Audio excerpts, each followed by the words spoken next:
हाँ तो फ्रेंड्स, सबसे पहले माइटोसिस शुरू करते हैं। माइटोसिस में न्यूक्लियस का डिवीज़न, फिर बाद में मैं आपको बताऊंगा साइटोकाइनेसिस भी।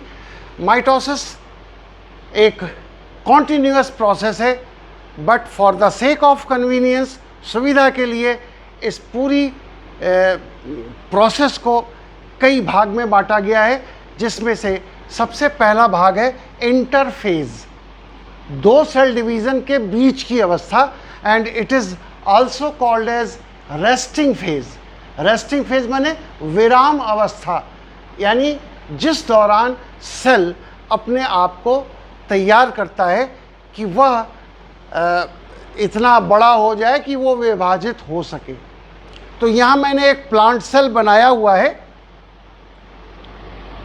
और प्लांट सेल में कुछ खासियत होती है, जैसे सेल वॉल होगी।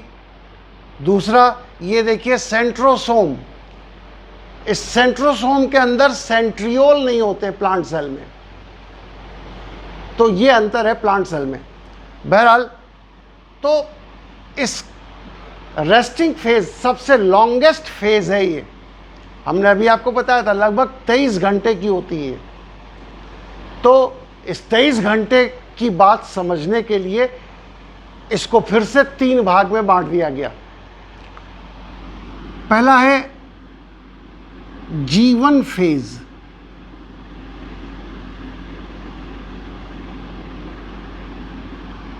G1 फेज, इस अवस्था में, इस फेज में इस सेल के अंदर डिफरेंट टाइप के आरएनए की सिंथेसिस होती है।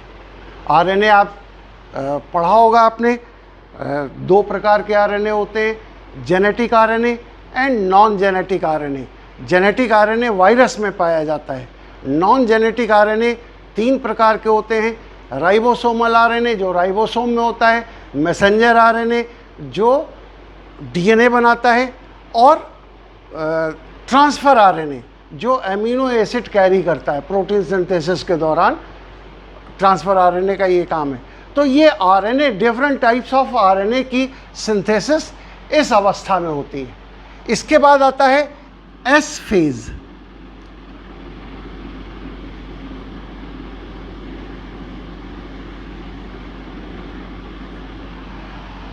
इस दौरान कई प्रकार की प्रोटीन्स भी बनती हैं। तो आरएनए बन गया और प्रोटीन बन गई। तो इन दोनों के बन जाने से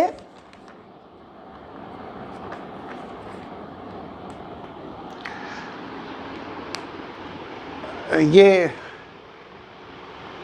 एस फेज में जो डीएनए है, सेल के अंदर का जो डीएनए है, वो अपने आप को डबल करता है, डुप्लीकेट करता है। डुप्लीकेशन ऑफ डीएनए होता है एस फेज में। तो बहुत सारे डीएनए बन गए, आरएनए बन गया इसमें G1 फेज में।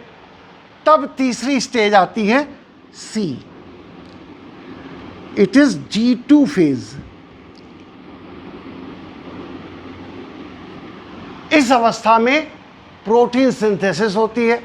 प्रोटीन सिंथेसिस से डिफरेंट प्रकार की प्रोटीन्स बनेंगी, जिसमें एंजाइम्स भी होंगे, कैटालिटिक प्रोटीन कहते हैं जिसको, स्ट्रक्चरल प्रोटीन्स भी होती हैं।